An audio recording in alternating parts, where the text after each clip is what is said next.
Hello and welcome to this special edition of our Culture Magazine here on I-24 News. Today, in honor of Israeli Independence Day, we devote our show to one of Israel's prominent and most successful directors, Avi Nesher. His latest film, The Wonders, screened in prestigious festivals around the world, and recently a new box set of his Israeli films came out. I'm very happy to welcome Avi here in our studio. Thanks for coming in, Avi. Pleasure being here.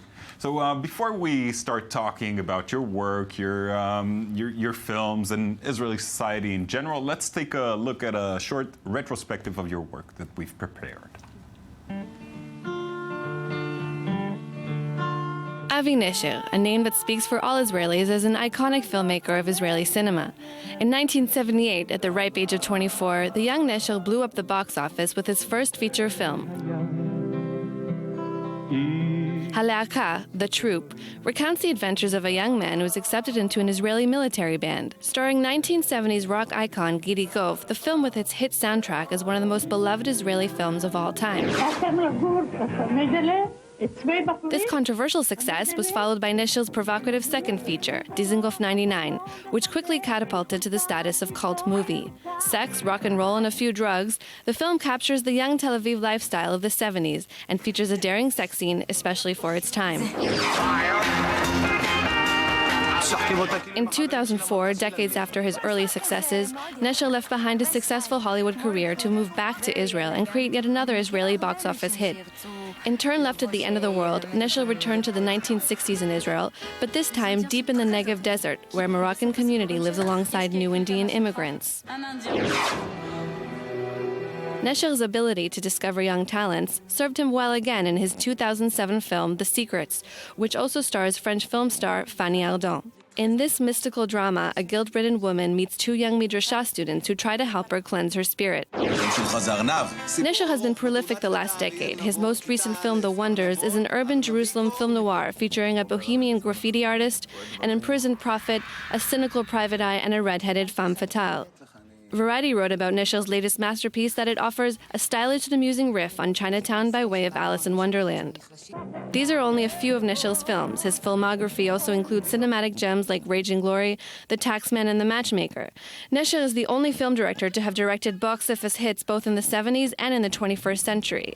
The Israeli public has always embraced his films, perhaps because they so vividly portray the Israeli experience. Avi, 35 years of filmmaking, such a long list of films that you've made. But I want to take you back to the start, to The Troop, the film that is broke pretty much all records here in Israel and created quite a controversy. Can you tell me a little bit about that? Well, it's a movie that was daring in its premise because it features a rebellion against the army. Right.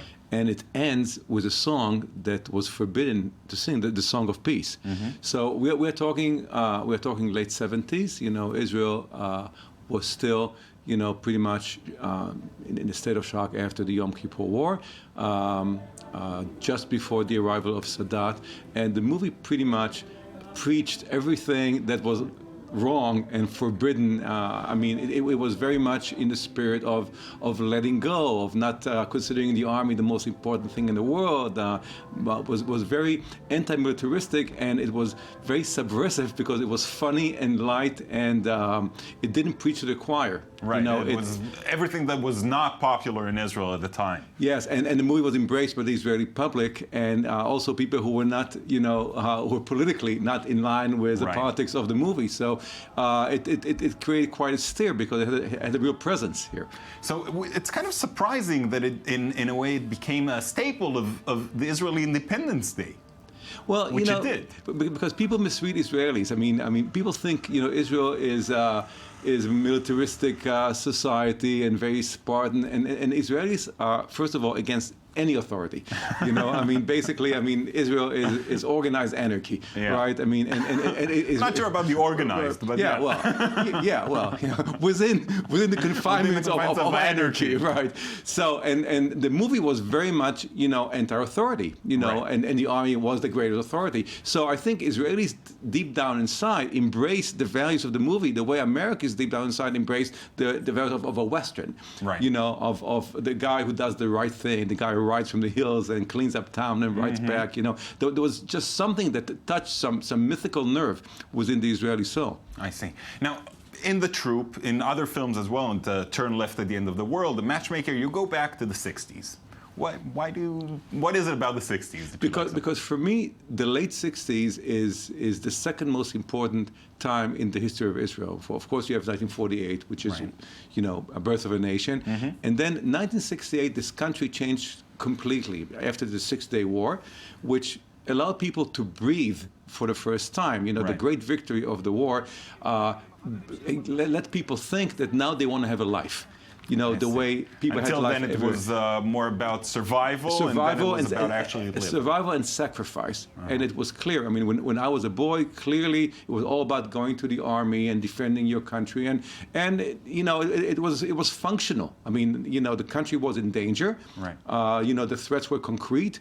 I remember when I was 3 years old, you know, we spent a lot of time in shelters because, you know, we were afraid of this and that.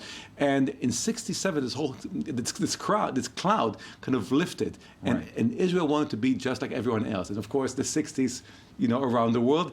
And, you know, '68 is the first time rock and roll, Israeli rock and roll, is played on the radio. And this country changed dramatically. So '68 is a year that I'm really interested in. '68, '69, first time a man steps on the moon, and Israel changes and becomes more the country that we know today. Right. And after, as you mentioned, the Yom Kippur War, I guess looking back at those beautiful days of the late '60s was a relief as well. There was a relief, but in many ways, you know, the war, the Yom Kippur War, was basically, something left over from the earlier days. You know, I mean, many of us think that after '67, you know, more concrete steps should have been taken, you know, towards preventing the next war. One problem was solved, but the other problem was created. Yeah. So 73. I mean, the late '60s were great euphoria. You know, the mid '70s were crisis. Yeah. You know, and it's part of the evolution of a young country. People forget how young this country is. You know, but I mean, I served in the Yom Kippur War, and it was really traumatic because I mean, I lost, you know, most of the people that I grew up with in my neighborhood were killed in that war. You know, a war that many of us think was unnecessary. So it's a time of change. Without a doubt, let's keep going. Let's take a look at a scene from The Secret and talk some more. Okay. Quand j'étais jeune, j'étais fière de mon corps, mais plus maintenant. Il m'a trahi. מה היא אומרת? קשה לה להתפשט. היא מתביישת בגוף שלה.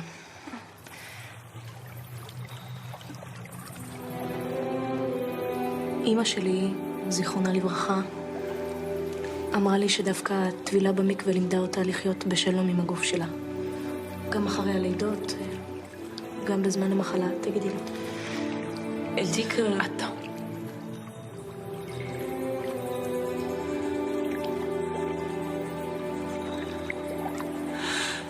J'ai confiance en elle. So you've made a few films about religious, with religious characters in them, about religious communities. If I'm not mistaken, you yourself attended yeshiva as a teenager in New York. Yes. What do you find so interesting about the religious communities? Well, you know, I mean, we are in Israel. This is the Holy Land. I mean, religion plays a huge part, you know, in this part of the world. And especially, you know, in the 21st century, where religion made such a huge comeback, because this used to be a socialist country.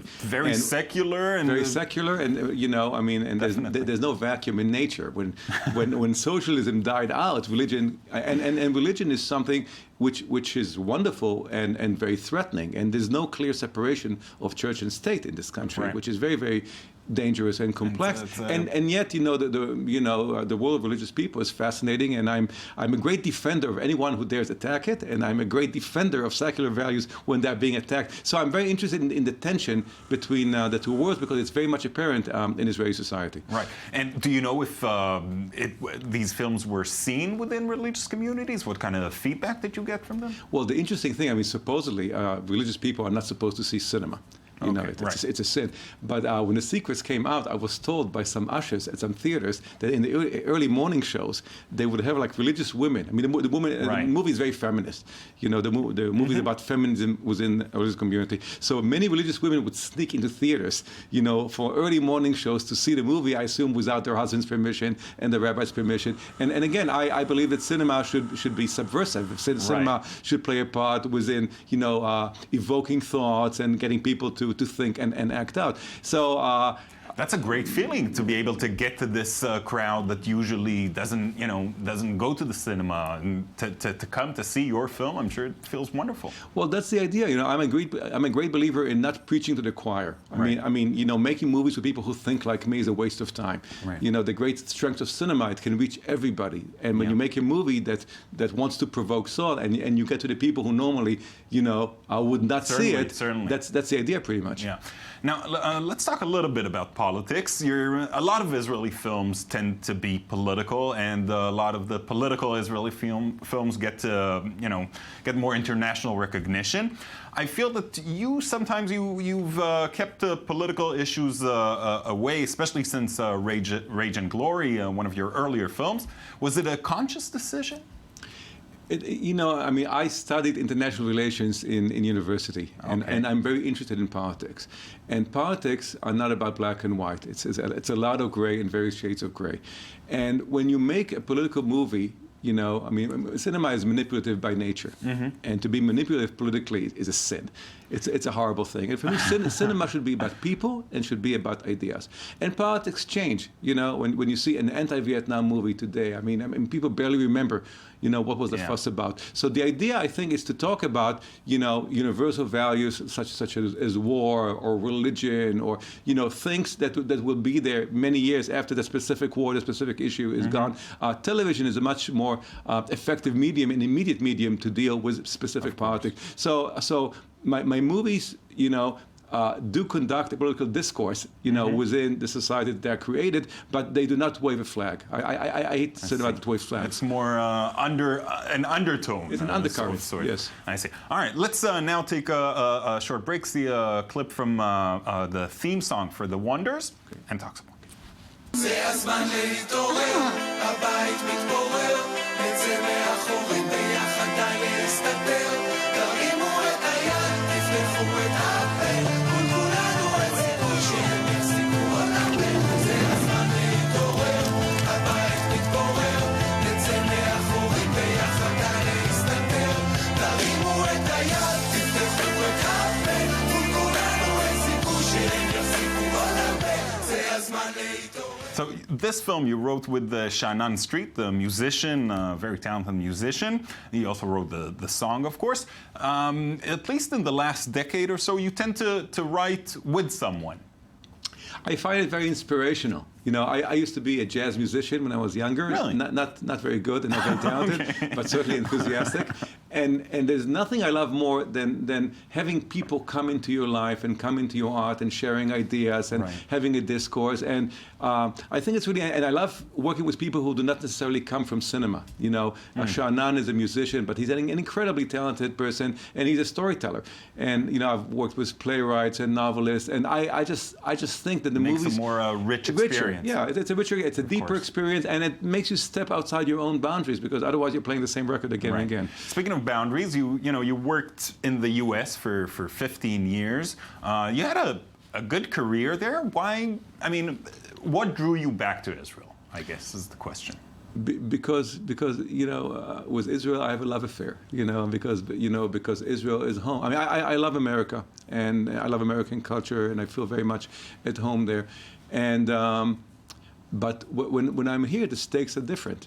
The stakes are different, the emotions are different. You know, I mean, I'm so attached to this place and to the people and the society, and I think Jews have been wondering for 2,000 years and so I'm always envious of these people, who have lived in the same, generations in the same house, doing the same thing. Yeah, right? there's a certain beauty to it, So I think this is a place that one must work at, in order to make it what you want it to be. And I enjoyed very much my stay in America, and I'll probably make more American movies, but this place is very special to me.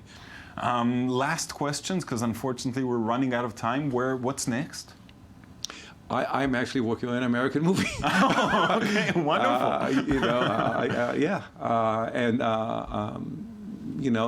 It's different making movies in America and Israel, and I'm very fond of either process. Right. So I haven't made an American movie for a while, and I think I might make one now. Great. I'm looking forward to watching it when it comes out. Avi Nesher, thank you so much for coming in and for all these wonderful films you've made over the years. A pleasure. Thanks. That's it from us.